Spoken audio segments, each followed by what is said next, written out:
दिंडोरी तालुक्यातील लखमापूर इथं बिबट्याचा मुक्त संचार सुरू असून लखमापूर येथील मोगल वस्तीवर शनिवार 9 ऑगस्टच्या मध्यरात्रीच्या सुमारास भारत दौलत मोगल यांच्या पोल्ट्री फार्ममध्ये 2 बिबट्यांनी प्रवेश केला। याबाबत सविस्तर माहिती अशी की शनिवारी मध्यरात्रीच्या 2 वाजेच्या सुमारास मोगल वस्तीवर असलेल्या पोल्ट्री फार्मच्या शेजारी एका झाडावर 2 बिबटे आढळून आले।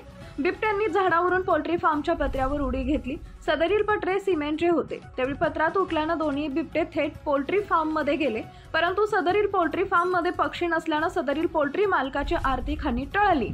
परंतु या घटनेने परिसरात घबराट निर्माण झाली आहे। या संदर्भात मोगल यांनी वन विभागाला कळवले असता संबंधित वन विभागाचे कर्मचारी देखील मध्यरात्री घटनास्थळी उपस्थित झाले होते, परंतु वन विभागाच्या हलगर्जीपणामुळे आणि अपुऱ्या उपाययोजनांमुळे सदर बिबट्यांना जेरबंद करण्यात अपयश आल्याचं पोल्ट्री फार्मच्या मालकांनी सांगितलंय।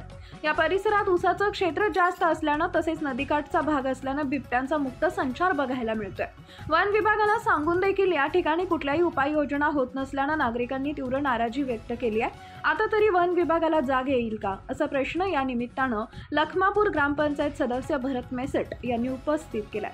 वन विभागाने या ठिकाणी बिबट्यांना जेरबंद करण्यासाठी योग्य त्या उपाययोजना कराव्यात अशी मागणी देखील यावेळी नागरिकांनी केली आहे। न्यूज काल भारत मोगल यांच्या पोल्ट्रीमध्ये बिबट्या आलाय, तर हा बिबट्या पत्रापूरमध्ये आल्यानंतर किती वाजता आला सरासरी बिबट्या तुमच्या पोल्ट्रीमध्ये? 2:15 वाजता। तुम्ही वन विभाग अधिकाऱ्यांना किती वाजता कळवलं? 2:45 आणि ते आले केव्हा? 5 वाजेच्या दरम्यान आले असते। 5 वाजता आले होते का? तर या ठिकाणी वन विभागाला येणं 2 वाजता बिबट्या आल्यानंतर कळवल्यानंतर ते डायरेक्ट 5 वाजता आले। त्याच्यानंतर बिबट्या ज्या मार्गाने पत्रापूरमध्ये आला तिथूनच परत बिबट्या बाहेर गेलाय। तर वन विभागाने याची काळजी घेतली पाहिजे होती। त्यांच्या हलगर्जीपणामुळे आज बिबट्या निघून गेलाय। वन विभागाला जर हेच करायला जमत नसेल तर ते सामान्य जनतेला सांगावा का तुमच्यापर्यंत तुम्ही त्या बिबट्याचा काय निर्णय घ्या, तुम्ही घेऊन टाका। जनता समर्थ आहे निर्णय घेण्यासाठी। हा, आणि तुमचं नुकसान काय काय झालं याच्यामध्ये? आता पत्रे फुटले, पाईपलाईन फुटले आणि भांडे पण, म्हणजे भरपूर प्रकारे नुकसान केलंय।